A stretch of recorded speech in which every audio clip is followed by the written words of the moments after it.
Hello Dino Navy, my name is Cyron and welcome to this off-topic video. The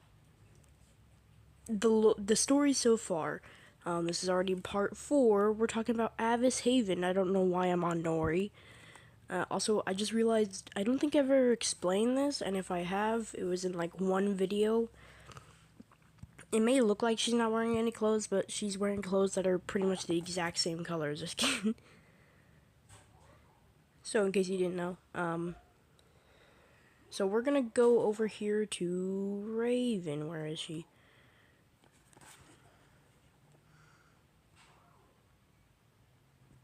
Here she is. Okay, so the story of Avis Haven. So it starts out with Raven being woken up by Heather, who is a chicken. I don't know if I actually have explained this in the Avis Haven thing, but the reason she's throwing rocks instead of flying up to her nest to wake Raven up is because she's a chicken and chickens can't fly. Because, you know, that's the perfect person to send. So basically, Kent, I think his name was, I forgot. He basically got hurt when they were racing. And so, pretty much Raven goes up and goes to treat him. And so, and then they come back out, and alright, she flies up, because that is her normal routine, you know, she goes up, just takes in the view, it's a lot cooler air up there, so like, imagine that. And then, she sees something weird. It's like, this guy, she can see trees knocked down in the path, you know, like just one after another, in the path heading towards Avis Haven. And you can hear the faint screams. Lockdown! Crypt! Crypt attack! No! Please! Crypt! Ah. So basically, a crypt, which is sentinel, crypt sentinel, same difference. They have two names. Crypt is referring to its ghostly ghastly, whatever, appearance. And sentinel is referring to what it is. It stands guard. If you look at the definition of sentinel, you would find out, yeah. Also, it's never actually explained, but when you're killed by a sentinel, you're assimilated. And your soul goes into the machine and basically makes it stronger. That's why the beacon is so large. So yeah. What the hell? Oh, my little brother's... Why is there a gap in the door? Okay, whatever. Okay, so yeah. So this guy's running, trying to warn everybody before it gets there. Alright, so Raven flies back down. She's like, what's going on? And there's Chief Oryx. This is, unlike most of the other jobs, there's only one chief. So Avis Haven, it's smaller than the rest of the world compared to the rest of the planet, but it is still pretty freaking big. It surrounds a lake that I did not give a name to, unlike in the Planet 7675Y. So yeah. But there's only one chief, and she happens to be in that area. And basically the Sentinel is trying to break in. It actually did break in, because in the inner wall, she finds out what's happening, you know, and pretty much they arrive, and they had like the military or whatever, soldier, Avis Populo. They go there. So they're attacking this thing, they're trying to get it, and they get in the nets. And they do manage to subdue it, but with much difficulty, and I can't stress that enough, you know. These things are these are actually really strong. So yeah. Eventually they subdue it, and they throw it in the fire pit. They have a fire pit somewhere. Yeah. So, that's pretty much it. And then that night, I think it was like around 1 in the morning? Something. She's like, she can't sleep. She's like, man, what are these sentinels, you know? What are the crypts, you know? So she gets up, She's gonna go. She's gonna find out. All right. She packs her stuff, and she's gonna go. She's gonna get to the gate, the entrance gate, until Chief Oryx is right there. So basically, Chief Oryx is there, and he's like, "What are you doing?"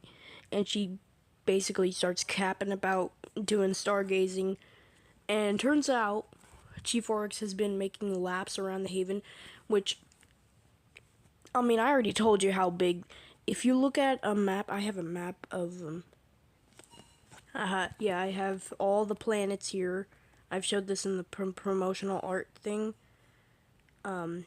Here's Australis, and this didn't actually happen. It's just kind of cool to symbolize. Planet was destroyed. Here's Earth, obviously. The whole thing takes place in Texas, Dixit in the docks. Here's Borealis. Alright, Ivy Village. I know it's right on there. I know it looks like right on the edge, but obviously you go around. Here's Centauri. That's where the Amalgamite games are. And then Avis Haven right there. Here is what I was talking about. So, yeah, this is where it takes place, right here. But you can see it goes around this, lake. And you can see there's a couple other ones.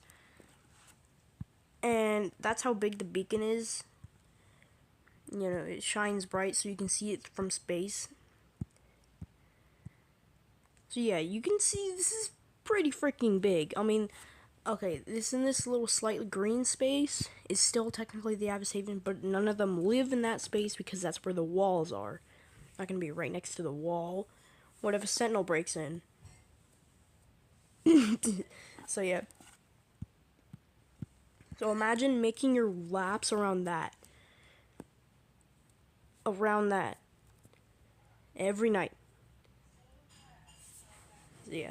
I mean, he could have flown, but around, yeah. So that's pretty freaking long. So he's like, I've been making laps around there, and not once have I seen you. So, obviously, she'd be like, well, she starts capping, and eventually, he gets her to tell the truth. He's like, all right, fine. I want to know what the Sentinels are. Where did they come from? And so he basically tells the story about the Divine, how they came down. They charred this part of the land right here. Also, fun fact, this is the lava pool that they came across. Hold on. So yeah, this is the lava pool they came across. So it says that they come across a lava pool. Also, in case it wasn't obvious, this is the beacon, and that's the mountain it's the beacon's coming from. So yeah, the beacon isn't actually that wide, obviously, but it's the light, because it's visible from space. It's like that brightness, the light it's emitting. Anyway, so yeah, he explains about how all the monsters started roaming, and they emerged, and they pretty much roam from the entire planet everywhere, and that's why they built the Haven. Funny how they built it around this pond or ocean. It's an ocean, basically. I mean, I guess it could be considered a bay, like the Hudson Bay, or somewhere in that size. The Hudson Bay, it's similar in size. Yeah, so the monsters come along, and then the Sentinels. Now, the Sentinels are the big bad because they are, even though they aren't technically supernatural, they are considered one of the supernatural. The supernatural including Night Mists, Doxes, and the Amalgamite, which is the one, And, okay, yeah, so there's Sentinels. I was gonna consider Polymaniacs, one of the supernatural, but actually, no, it's really not. And it's kind of almost unrelated with Polymania, but it's still a good name. Anyway. So he explains the whole thing, and he basically says, if you step 1 foot out that gate, you're gone. You're banished until you come back with an answer. She never does end up coming back with an answer. In fact, Gloria, which is Raven's mom, Gloria Claw, has no idea where she is. Chief Oryx is really the only one who knows where she is and doesn't tell anybody. So anyway, she goes up on her mission. She's traveling through, and actually, it doesn't say anything about the walls, which is my bad. I forgot to include the walls and like describing the hole that the Sentinel left behind it. There are 2 walls. So like this is the inner. So that's the inner gate, I guess. And then that's the first wall, the second, or the inner wall, and that's the outer wall. Pretty freaking thick, but, used to describe, so yeah.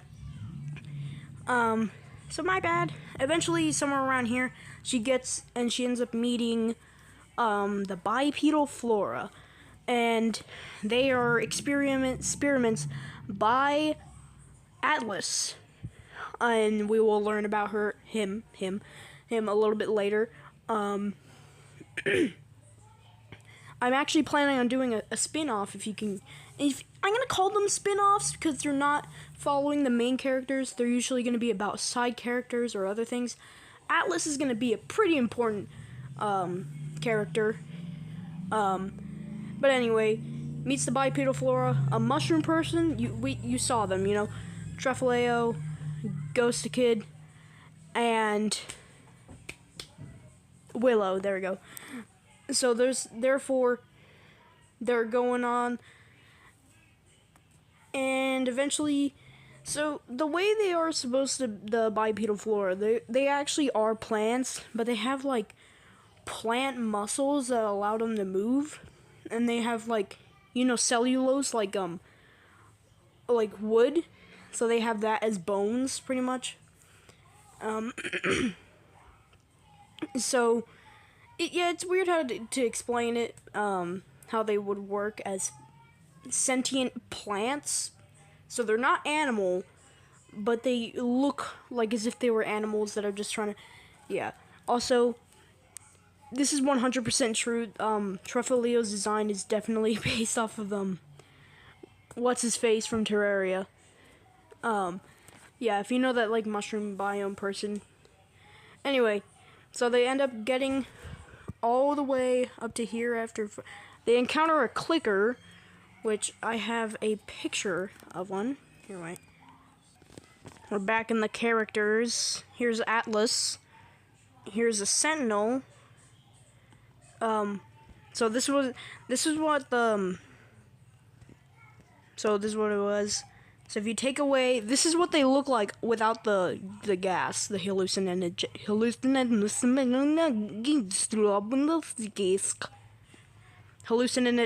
Oh my god, hallucinogenic gas. There we go. Good job, Cyron. You did it. All right. There's the crypt, and then Sentinel. So Sentinel's referring to the robot underneath, or just the fact that it's standing guard for the machine, and then crypt is its ghastly appearance, which I've got to say, pretty unique. Alright, not to toot my own horn, And then Chief Oryx, I didn't know which was best, whether to have his legs up there or not, but he's basically a golden eagle. And then here we finally have a clicker. Looks like a giant centipede, as you would guess. Here's an igniter. So, pretty much they encounter that, and they do manage to defeat it. So yeah. And they eventually start fighting off a bunch of these, and clickers and igniters. Alright, and they eventually get to the Charlands, which is what it's called, which is where a lot of the monsters are supposed to be, but when they get there, they're greeted with nothing, because they have all spread out across the entire planet.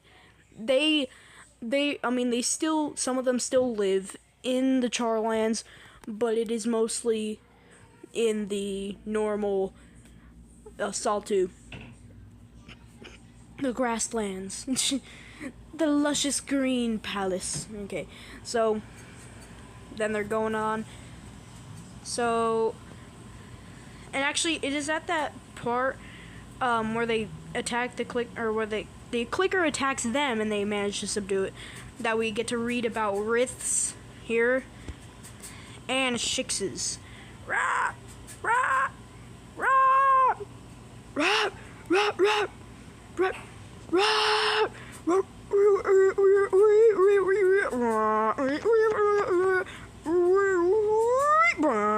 okay. Just having fun with the little things. You can see that's a spit right there. It's a little fireball that they do. Yeah.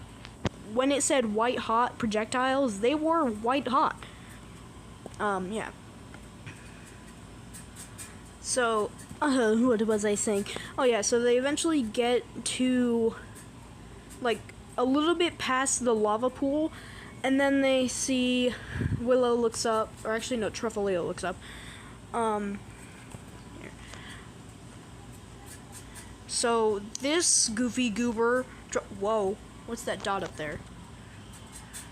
What the? What?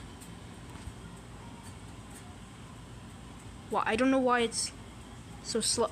What the? Is it all white? Okay, I'm just gonna leave it like that, I guess. I don't know why it's like that. So this goofy goober right here ends up looking up. He sees a shadow, because as you know, the shadow is a telltale sign of a Shix in the clouds. And it's flying up there, and he's stalking them. And he's like, guys, I think we're being stalked. And then this other stupid idiot decides to yell out. It's like, Shix! No, we're all gonna die! So yeah, eventually it was like, gets its attention, and they're like, okay, you know, let's go get it now. So it starts flying down, swooping down, and then Raven realizes what stupid mistake Willow just made, and she's like, run! So they're starting to run, and eventually they're nearing a trench or a ravine with a Rith in it. Now, I know the bestiary said that you have to put your ear to the ground.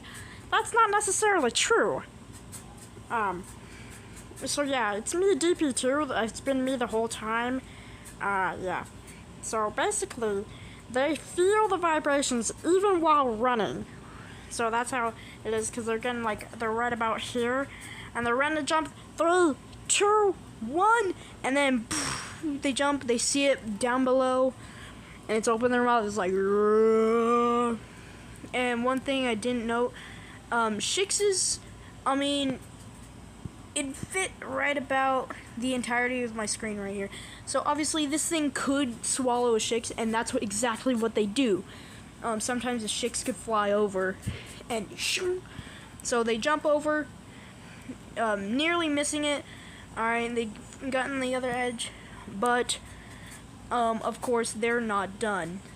They still have, what's this called?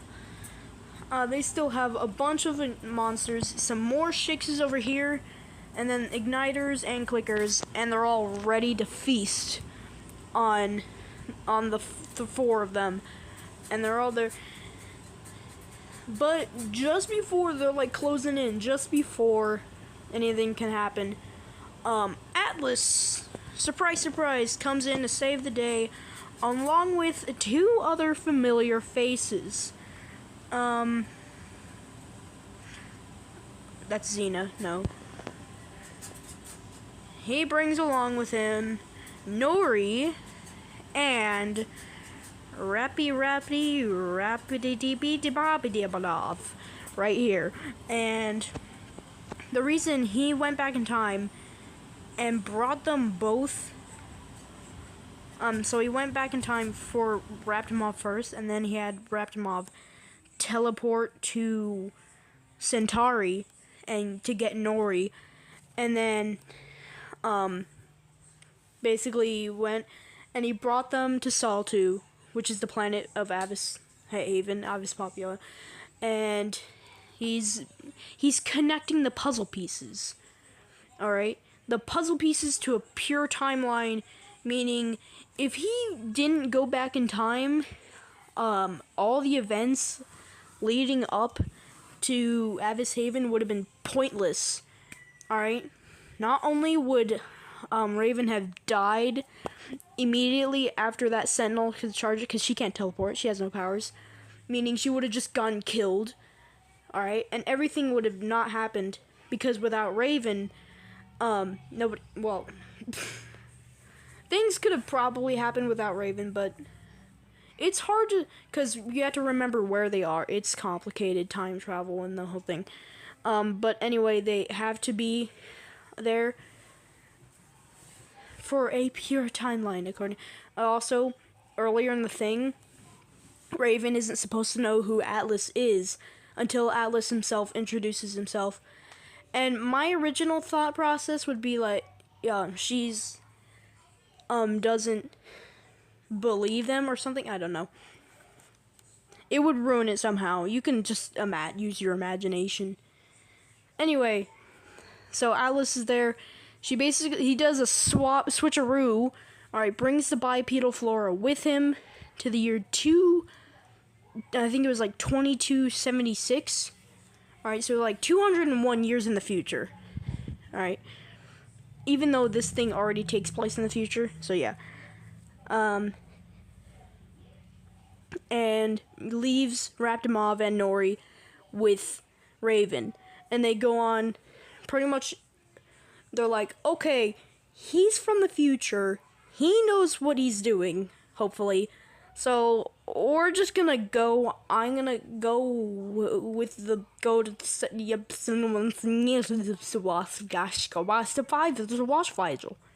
alright?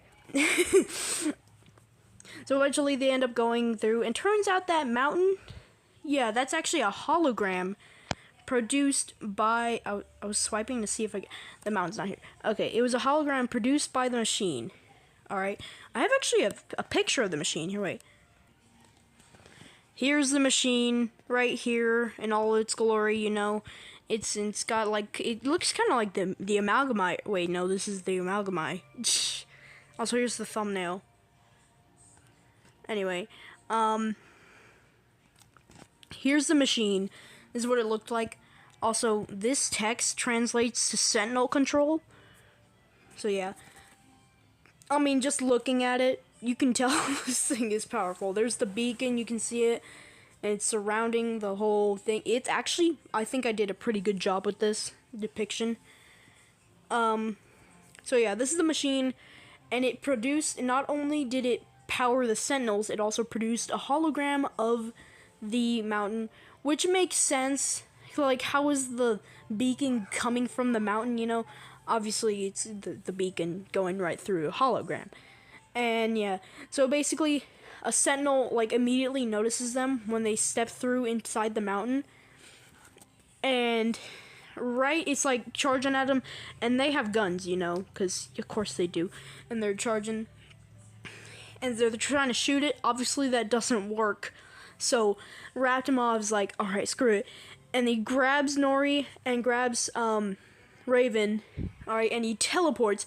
And originally, he was supposed to teleport, like, behind it, or, like, closer to the machine, so that it's, like, confuzzled. But instead, the random chances were kind of on his side, actually. Either way, it would have worked out.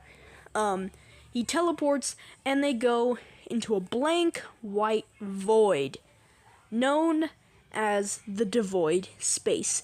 And there's actually a lot more to do with the devoid space, on how, yeah, sure, there's no such thing as infinity in this world, but the devoid space is infinity as well. It is, like, yeah. So, But basically, Raptimov can create any object, and he can bring it back into the real world or back into the universe, but it will not last for very long, and it will like fade out of existence.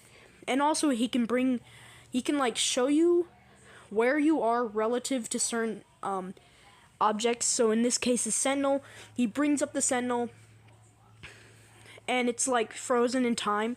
It's not actually frozen in time. It's just really slow. Time's really slow there. So yeah. So he's like, and they come up with a plan, you know. Nori's gonna basically bash his head in or something. Yeah. Once again, you can just watch the thing, but I want to have these all back to back to back so that if you want to have an explanation by me in very little detail, even less detail than I have in the actual thing, I mean, yeah, here we are. Yeah, so they devise a plan. Alright, and he's like 3, 2, 1. Alright, they get in their positions relative to he teleports everybody back, and then the freaking, yeah, so they eventually they do kill the Sentinel. Alright, it shuts down. Also, did I mention the hallucinogenic gas? I think, yeah, okay, Atlas was supposed to have explained that. He did, obviously he did. He did explain the whole Sentinel being just robots and stuff. But I didn't tell you that because, you know, I forget important details like that and I leave them out. Because this is what you get when you listen to me yap instead of listening to the actual thing. Anyway, so when it gets shut down, it can't release the gas. It's also called Enlight. Another thing called Inlight, like as if it were an I. It's Enlight, like emphasis on the E. Enlight. Yeah. So basically, they end up teleporting back, and then they book it to the machine. They eventually get there. She punches it out of the spire or whatever those little claw thingies are, and they did it. It shuts down. The beacon's gone. And not only are the Sentinels on Sol 2 shut down, but you know where else they're shut down? On the other planet. You know, the beacon tethers those two planets, kind of like in space, you know, it goes out into space and then it bends in wherever it is. And then they have the picture that Alice gave them. They teleport to said planet somewhere there. Now, the reason there's Sentinels on that other planet, because they're guarding the stairway to heaven. So, yeah. Now, I don't know how that will work. It was originally planned to be inside of a video game or something. I don't know. And in the next part, I will explain my ideas for Polymania. But nothing will actually be official, so. Is there anything else I wanted to explain? I guess not. No, all the Sentinels just start dropping die. The mountain is gone, the hologram's gone, and they teleport. Oh yeah, one last final detail. They teleport to said planet. They're like, okay, what is this place? It looks like something out of Tron. And Raven, someone's like yelling, get back here!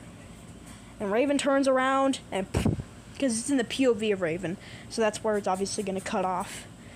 And the last thing she sees, a yellow triangle with a singular eye.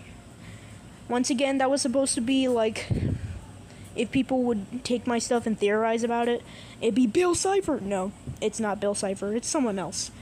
But anyway, that's gonna be the end of today's video. And I'll see you later, Dino Nugget.